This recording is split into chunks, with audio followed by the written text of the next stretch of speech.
तो कैसे हैं आप सब। चलिए आज हम बात करेंगे प्रश्नावली 1.1 क्लास 9 के प्रश्नावली 1.1 के सारे क्वेश्चन को। इसमें आई थिंक 4 क्वेश्चन हैं। 4 क्वेश्चन को अच्छे से सॉल्व करेंगे और समझेंगे पूरे कॉन्सेप्ट के साथ। इसका जो भी वीडियो है इंट्रोडक्शन का वीडियो वो मैं करा चुका हूँ, डिस्क्रिप्शन में उसका लिंक मिल जाएगा या चैनल पे जाके देख लीजिएगा। इंट्रोडक्शन वाला वीडियो इसका हो चुका है और ये चैप्टर 1 चलेगा। पहला क्वेश्चन चलिए हम सॉल्व करते हैं। पहला क्वेश्चन आप अपने सामने बुक रख लीजिए, ठीक। क्वेश्चन नहीं लिखेंगे, ज्यादा लंबा समय नहीं लेना है। क्वेश्चन नहीं लिखेंगे, लिखें क्या शून्य एक परिमेय संख्या है। क्या पहला क्वेश्चन क्या है, क्या शून्य एक परिमेय संख्या है। क्या इसे आप पी बट्टा क्यू के रूप में लिख सकते हैं जहां पी और क्यू पूर्णांक है। क्या है, जहां पी और क्यू पूर्णांक है और क्यू नॉट इक्वल टू 0 है। पहले हमसे पूछा है, पहला क्वेश्चन क्या पूछा है कि क्या शून्य एक यानी 0 जो है वो परिमेय संख्या है या नहीं है। बहुत सारे बच्चों को कंफ्यूजन होता है एंड ऑब्जेक्टिव में भी ये क्वेश्चन आता है कि शून्य एक परिमेय संख्या है या नहीं है। चलिए इसको देखते हैं। तो नॉर्मल सी बात है, क्या इसका परिभाषा में बताए थे कि अगर नीचे में 0 यानी पी बट्टा क्यू के रूप में, परिमेय संख्या किसे कहते हैं, जिसे हम पी बट्टा क्यू के रूप में लिख सकते हैं उसे ही हम परिमेय संख्या कहते हैं। यानी कि अगर क्यू इक्वल टू 0 रहे तो दिक्कत है, लेकिन यहाँ पे क्या बोला है, शून्य एक परिमेय संख्या है या नहीं है। तो शून्य के नीचे हम क्या बोलते हैं, शून्य के नीचे तो 1/2, 0/1 कुछ भी हम लगा सकते हैं। अगर नीचे में मान लो, क्या नीचे में शून्य नहीं होना चाहिए, ऊपर में है ना। ये बोल रहा है कि शून्य एक परिमेय संख्या है या नहीं है, ठीक। तो अगर नीचे में रहे तो नहीं होगा, लेकिन शून्य बोला तो इसके नीचे में कुछ लगा सकते हैं हम, 0/2, 0/3 कुछ भी हम लिख सकते हैं। तो क्या पहला क्वेश्चन बोल रहा है क्या शून्य एक परिमेय संख्या है, तो हाँ लिखेंगे, हाँ शून्य एक परिमेय संख्या है। क्या शून्य एक परिमेय संख्या है, क्योंकि क्या अगर लिखेंगे, क्योंकि इसमें हम क्या बोले, नीचे में बी बट्टा क्यू यानी कि नीचे में हमें क्या बोलते हैं, अंश और हर के पास 0 नहीं होना चाहिए। अंश में अगर 0 है तो कोई दिक्कत नहीं है, ठीक। क्योंकि 0/1 लिख सकते हैं, 0/2, 0/3 कुछ भी हम लिख सकते हैं इसको, क्या कुछ भी लिख सकते हैं। यानी पहला क्वेश्चन आप लोग का क्लियर हो गया। पहला क्वेश्चन क्या कि हाँ शून्य एक क्या है, परिमेय संख्या है। चलिए अब दूसरा क्वेश्चन की ओर जाते हैं। दूसरा क्वेश्चन को बड़ी डिटेल्स एकदम गौर से समझिएगा, ठीक।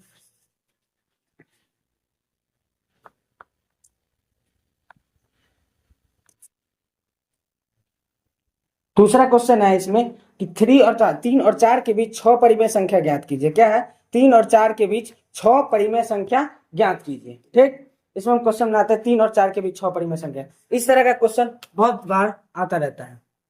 3 और क्या है, 4 के बीच कितना परिमेय संख्या ज्ञात करना है, 6 परिमेय संख्या। कितना दिया हुआ है, 6 परिमेय संख्या ज्ञात करना है।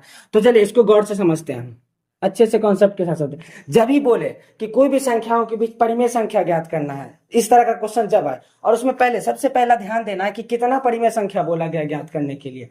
क्या ध्यान देना है कि कितना परिमेय संख्या बोला गया है ज्ञात करने के लिए। तो दूसरे क्वेश्चन में दूसरा सवाल है, इसमें बोला गया 6 परिमेय संख्या ज्ञात करना है। कितना परिमेय संख्या, 6 परिमेय संख्या। तो सबसे पहली बात इसमें करेंगे क्या कि जितना हमको परिमेय संख्या ज्ञात करने के लिए बोला जा रहा है उसमें हम 1 प्लस करेंगे। क्या करेंगे, इसका हम हल कर रहे हैं, ठीक। इसमें क्या करेंगे, हम 1 प्लस कर देंगे। कितना हो गया, 7। 6 1 कितना हो गया, 7। अब जो संख्या बोला जा रहा है 3 और 4 के बीच में, सबसे पहले 3 यहाँ लिखेंगे, नीचे नहीं कुछ है तो 1 लिख देंगे, और यहाँ पे लिखेंगे 4, नीचे नहीं कुछ है तो क्या लिखेंगे, 1। और ये जो हम जोड़ के लाए हैं यहाँ पे 7, उसको ऊपर नीचे दोनों से मल्टीप्लाई करना है। दोनों में जिस जिसके बीच में बोला गया है उस दोनों में हमें इसे मल्टीप्लाई करना है, ऊपर नीचे दोनों। ऊपर भी 7 से, नीचे भी 7 है, 7 × 21/7।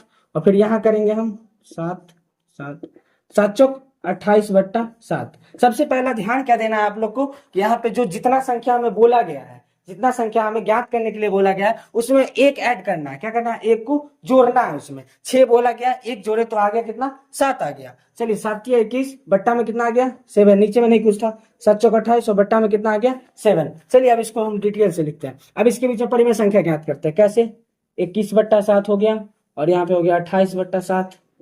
21 के बाद क्या आता है, 22/7, 23/7, 24/7, 25/7, 26/7, 27/7 के काउंट करते हैं। 6 परिमेय संख्या हुआ, 1 2 3 4 5 6। नॉर्मल सी बात है, छह परिमेय संख्या के 21/7 और 28/7 के बीच में 22, 23, 24, 25, 26, 27 छह परिमेय संख्या हम ज्ञात कर चुके हैं। यानी 2 और 4 के बीच में बोला पूरा, पहले क्या किए, जितना बोला उसमें हम एक ऐड किए, फिर ऊपर नीचे दोनों उससे मल्टीप्लाई किए, उसके बाद क्या किया, हम उसके बीच में जितनी संख्या बची है उसको हम काउंट करके लिख दिए। तो अंत में लिख सकते हैं अतः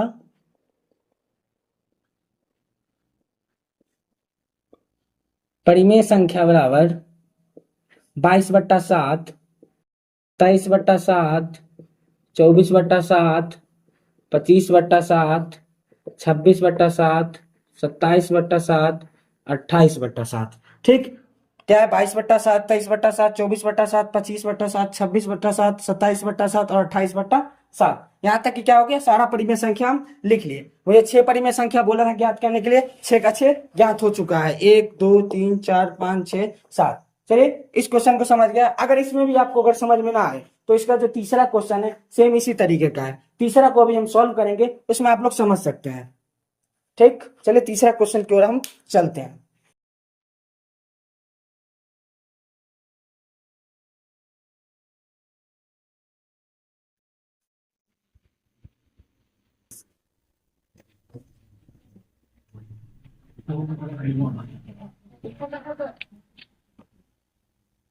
चलिए इसका तीसरा क्वेश्चन क्या रहा है, तीसरा क्वेश्चन अपने बुक में देखिएगा।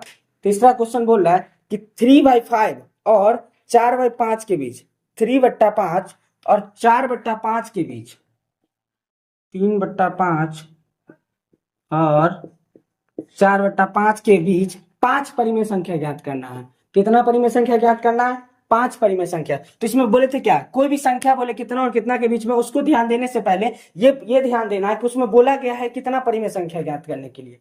क्या बोला गया है, उसमें हमें कितना परिमेय संख्या ज्ञात करना है वो ध्यान देना है। मुझे यहाँ पे बोला गया 5 परिमेय संख्या ज्ञात करना है। कितना परिमेय संख्या ज्ञात करना है, 5। तो चलिए इसका सोल्यूशन करते हैं। जितना संख्या बोला जाए ज्ञात करने के लिए, उसमें आपको क्या करना है कि एक को ऐड कर देना है, एक जोड़ देना है। तो यहाँ पे है 5 और प्लस में 1, तो जोड़ेंगे तो यहाँ पे कितना आ जाएगा, 6 आ जाएगा। क्या आ जाएगा, 6। उसके बाद जो आ गया है और जिस जिसके बीच में बोला गया उसको हम लिख लेते हैं। यहाँ पे बट्टा में दिया गया है 3/5, 4/5। इसको क्या करेंगे, ऊपर नीचा जितना हम जोड़ के लाए उतना से क्या करेंगे, मल्टीप्लाई करेंगे। 6/6 से क्या करेंगे, ऊपर नीचा दोनों से क्या कर देंगे, हम मल्टीप्लाई करेंगे। तो इस 6 को 3 से करेंगे तो 18 और 6 पंचे 30, फिर 6 को करेंगे इससे तो 24 और 6 पंचे 30। तो आ गया कितना, 18/30। और यहां लिखते हैं 18/30, एक साइड आया, अगला साइड कितना आ गया, 24/30। चलिए 18 के बाद काउंट करते हैं हम, क्या आ जाएगा, 19/30, फिर आ जाएगा 20/30, फिर आ जाएगा 21/30, फिर आ जाएगा 22/30, फिर आ जाएगा 23/30। तो देखिए 5 परिमेय संख्या इसमें हम काउंट करते हैं। 5 परिमेय संख्या, 19 हो गया, 18 और 24 के बीच में 1 2 3 4 5, 5 परिमेय संख्या आ गया, नहीं आ गया। क्या किए, सबसे पहले ध्यान देना है कि जितना परिमेय संख्या ज्ञात करने के लिए बोला गया है उसमें क्या करेंगे, हम एक ऐड करेंगे। क्या करेंगे, एक ऐड करेंगे। ठीक, और उसमें क्या करना है हमको कि जितना जितना के बीच में बोला गया उसको उतना से क्या करेंगे, मल्टीप्लाई करेंगे, यानी कि गुना करेंगे। तो आ गया। अब हम इसको आराम से आंसर में लिख सकते हैं, अतः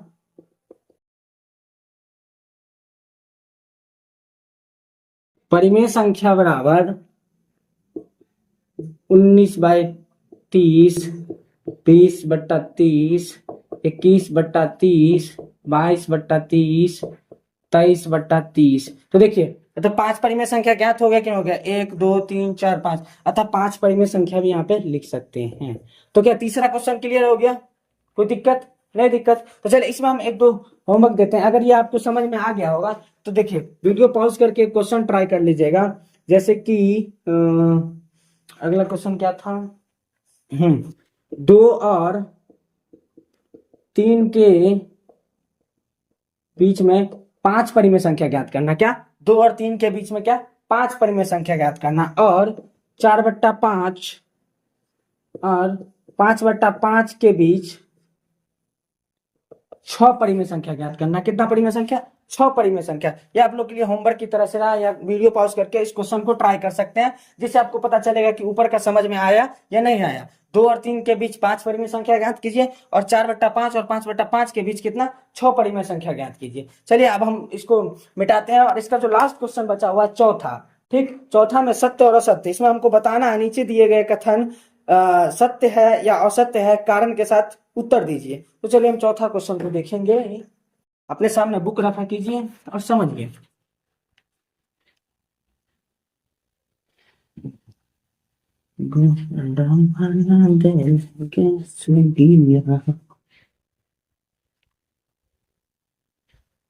इस एक्सरसाइज का लास्ट क्वेश्चन है, इस एक्सरसाइज का क्या है लास्ट क्वेश्चन। चलिए हम चौथा का पहला क्वेश्चन देखते हैं। क्या है चौथा नंबर 3 तक सवाल क्लियर हो गया है।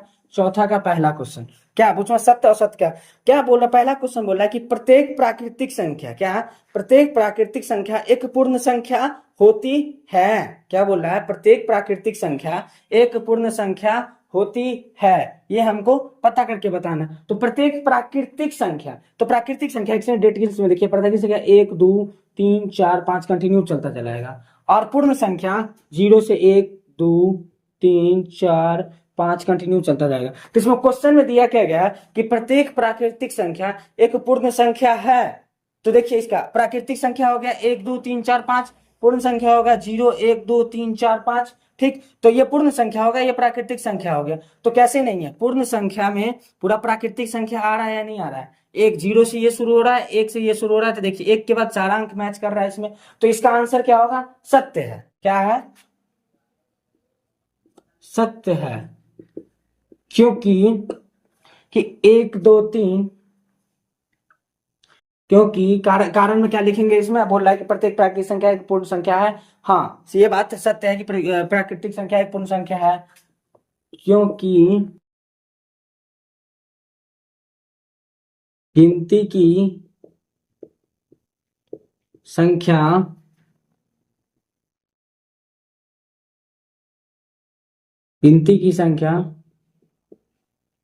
पूर्ण संख्या,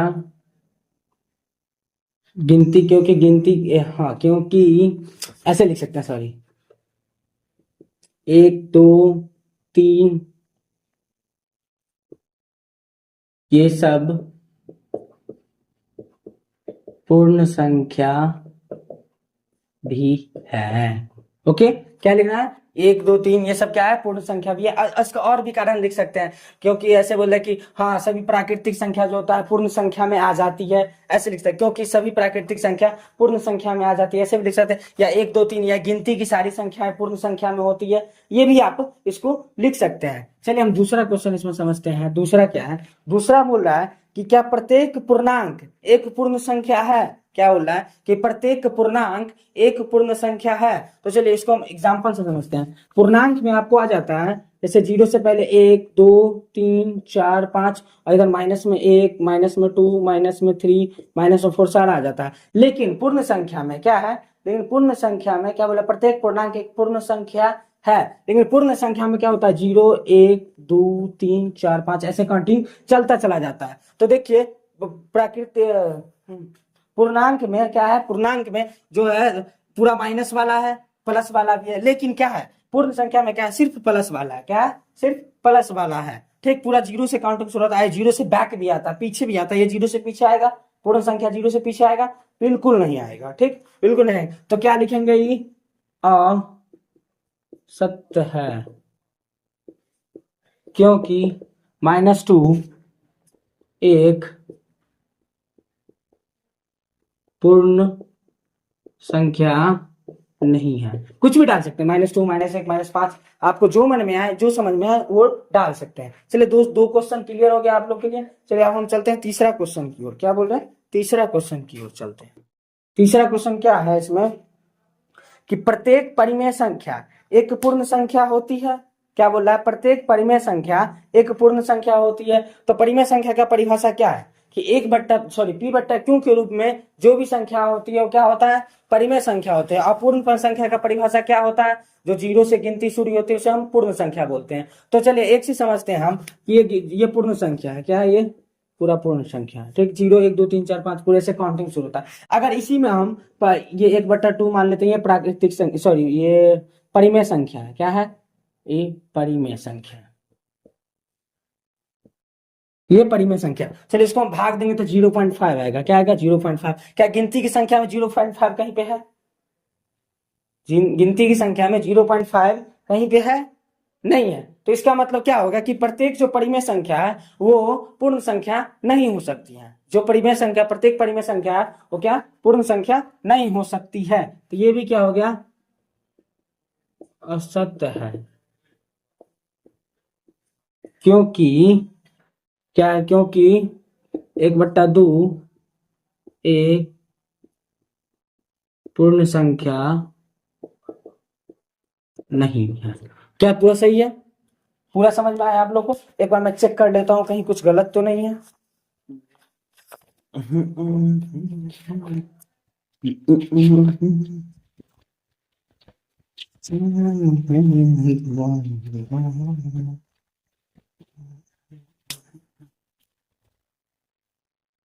जी बिल्कुल सही है, पूरा एकदम सही है। चलिए पहला से लेके चौथा तक का सारा क्वेश्चन आप लोग को समझ में आ गया होगा।